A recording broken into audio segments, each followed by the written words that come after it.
নমস্কার বন্ধুরা, ময়নার পাকশালায় সবাইকে স্বাগত। আজকে আমি একটি নতুন রেসিপি নিয়ে আপনাদের সামনে চলে এসেছি। গরম ভাতে অপূর্ব লাগে, সাধারণ কিন্তু ভীষণ অসাধারণ একটি রেসিপি আপনাদেরকে শেয়ার করব। একটু হেলদি খাবার থেকে সরে এসে আজকে বানিয়ে ফেলেছি পটল চিংড়ি বাটা। তাহলে চলুন আমার এই রেসিপিটি দেখে নেওয়া যাক এই ভিডিওটিতে। তো কী কী উপকরণ লাগছে আমি দেখিয়ে দেব এবং শেষ পর্যন্ত দেখার অনুরোধ রইল ভিডিওটি।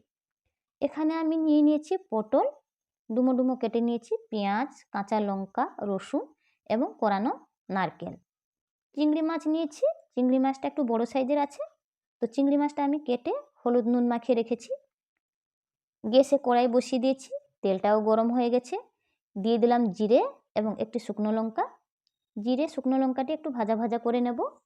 দিয়ে দিলাম আমি থেঁতো করে রেখেছিলাম কিছুটা রসুন, একটু ভাজা ভাজা করে নেব। রসুনটাও ভাজা ভাজা করে নিয়েছি।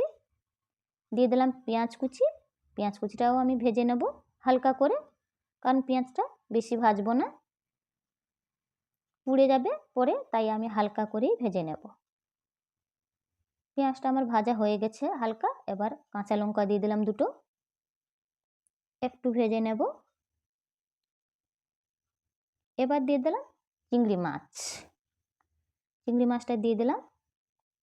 চিংড়ি মাছটা দিয়ে আবারও একটু ভালো করে সুন্দর করে ভেজে নেব, যাতে পেঁয়াজের সাথে হালকা চিংড়ি মাছ ভাজা হয়ে যায়, কারণ চিংড়ি মাছটা বেশি ভাজলে শক্ত হয়ে যায়, তাই চিংড়ি মাছটা সবসময় যে কোনো রান্নায় হালকা করেই ভাজতে হয়।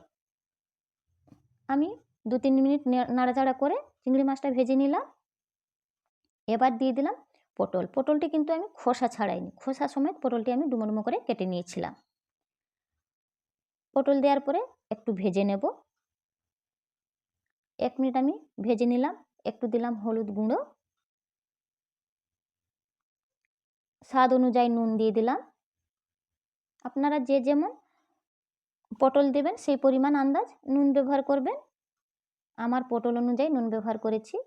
একটু ভাজা ভাজা করে নিলাম 2 মিনিটের জন্য। পটলটা প্রায় ভাজা ভাজা হয়ে গেছে। এবার দিয়ে দেব আমি নারকেল কোরানো,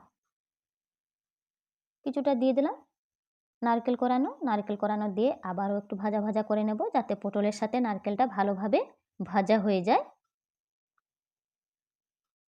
নারকেলটা আমি ভাজা ভাজা করে নিয়েছি। এবার একটি মিক্সি জারে আমি নাম করিয়ে নিচ্ছি। এটা আমি কিন্তু বেটে নেব। আপনারা চাইলে শিলনোড়ায়ও বেটে নিতে পারেন। কড়াইতে একটু তেল দিয়ে তাতে আমি কালো জিরে ফোড়ন দিয়ে দিলাম। কালো জিরেটা একটু 30 সেকেন্ডের জন্য ভাজা ভাজা করে নেব। আমার এখানে আমি এই যে দেখুন বেটে নিয়েছি, চিংড়ি, পটল, পেঁয়াজ, রসুন সমস্ত কিছু ভালোভাবে বেটে নিয়েছি। এখানে আমার কালো জিরেটাও হয়ে গেছে। পটল বাটাটা আমি দিয়ে দেব। পটল বাটাটা দেওয়ার পরে ভালো করে নাড়াচাড়া করে মিশিয়ে নেব এবং 2-4 মিনিটের জন্য ভালোভাবে নাড়াচাড়া করতে থাকবো। তো পটলের একটু জল আছে, ওই জলটা যেমন শুকনো হয়ে যায়। 2-3 মিনিট নাড়াচাড়া করে নিলাম, একটু শুকনো শুকনো হয়ে গেছে। একটু লাল লঙ্কার গুঁড়ো দিয়ে দিলাম। আবারও একটু নেড়ে নেব, যাতে লাল লঙ্কা গুঁড়োটা ভালোভাবে মিশে যায়। চিনি দিয়ে দিলাম, একটু মিষ্টি মিষ্টি হবে তার জন্য চিনি দিলাম। দিয়ে চিনি দেওয়ার পরে আবারও একটু ভালো করে নেড়ে নেব। এই যে আমার রেসিপিটি দেখুন সুন্দর করে জল শুকিয়ে গেছে এবং পুরো ভাজা ভাজা হয়ে গেছে। এবার গ্যাসের ফ্লেমটা বন্ধ করে আমি ঢেলে নেব একটা পাত্রে।